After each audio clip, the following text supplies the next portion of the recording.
Welcome to Motivation with an Edge presents Raising My Daughter in This Fucked Up World, Part 29, Online Shit. Yeah, baby. Yeah, baby. Mwah. All right, what's up, everybody? What's up?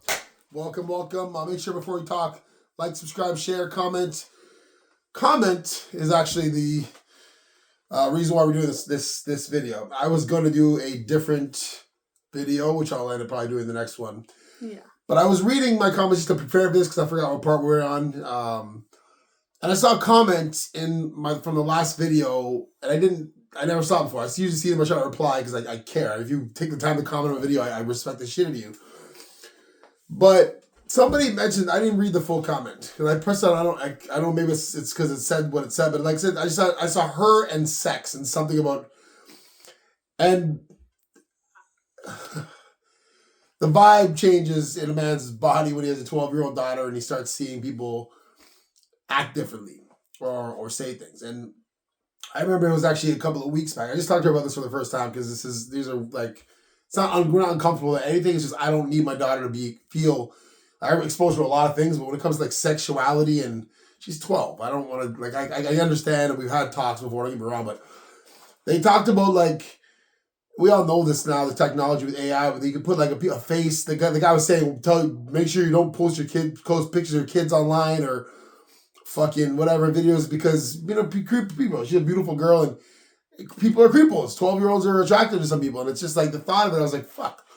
So I started thinking. I'm like, it made me hesitate because I don't like that association. Like I'm not naive by any fucking means, and it's very uncomfortable. But then I started to like think about what I think about, and you can't shortchange yourself. Me and Minz do this. We're having a great time doing this. I love sharing, as you guys know. This is right. This is our thing. This is for her to get confidence, me reaffirm the lessons, hopefully share, blah blah blah. You know why I'm doing this. But then you start to think, okay, now this conversation had to be had with my daughter anyway about the online world. Now, I always thought about the basics of online shit. So for younger people, the bullying part of it. Okay, so then you address that with your kid. What side could your kid be on? Are you the one who's getting bullied? And again, we talk about confidence, security, and are you getting bullied, and how do you handle that? We talked about, it was 2 parts ago, I don't care what people think.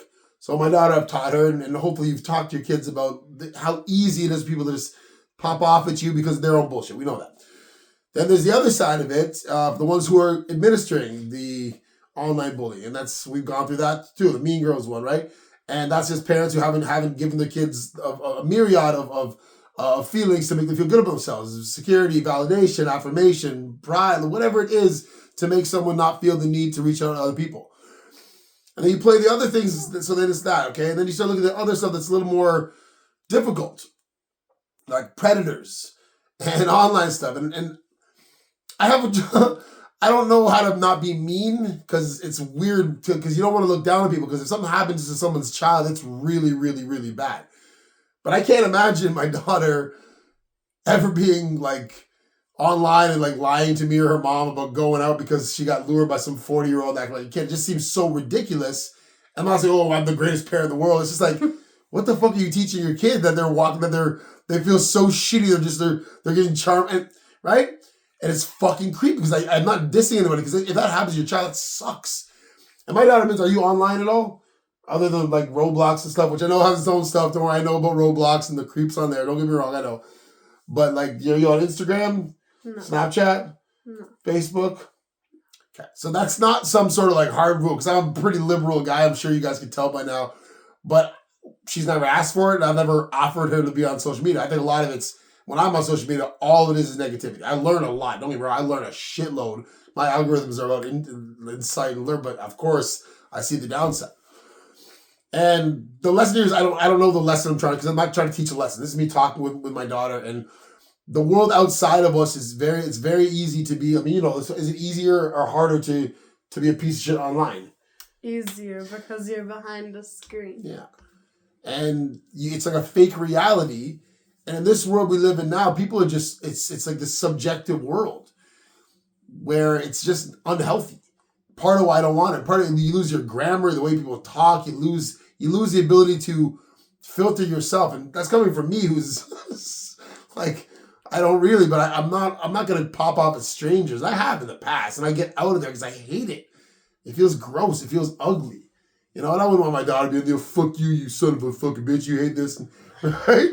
I know the thought of it is so about the, and then there's the next side of it. The other was really coming out of AI, part of the online stuff. And like, do you think AI is good for your creativity, Minz? If you're No. No.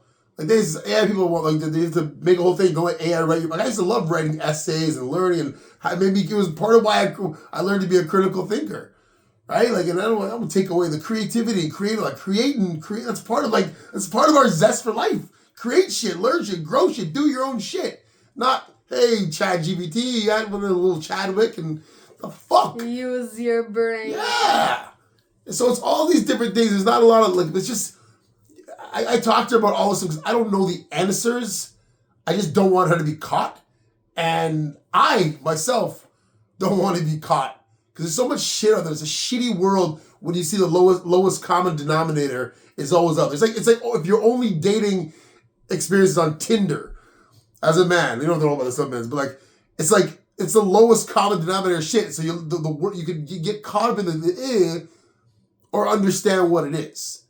And online, that's what it is. You get so many cool shit, interact with so many smart, cool, awesome people, learn so much shit, or good face? Handsome? Anyway, that's a long enough video. Just talk to your kids. Make sure they're not the ones that don't let anything ruin this. And there's creepy ass fucking people out there. You can't miss out on joy and sharing and all this stuff if you're worried about the pieces of shit out there. Thank you guys very much for your time. Keep it hype. Love your kids. Talk to these motherfuckers, all right? Yes. These motherfuckers.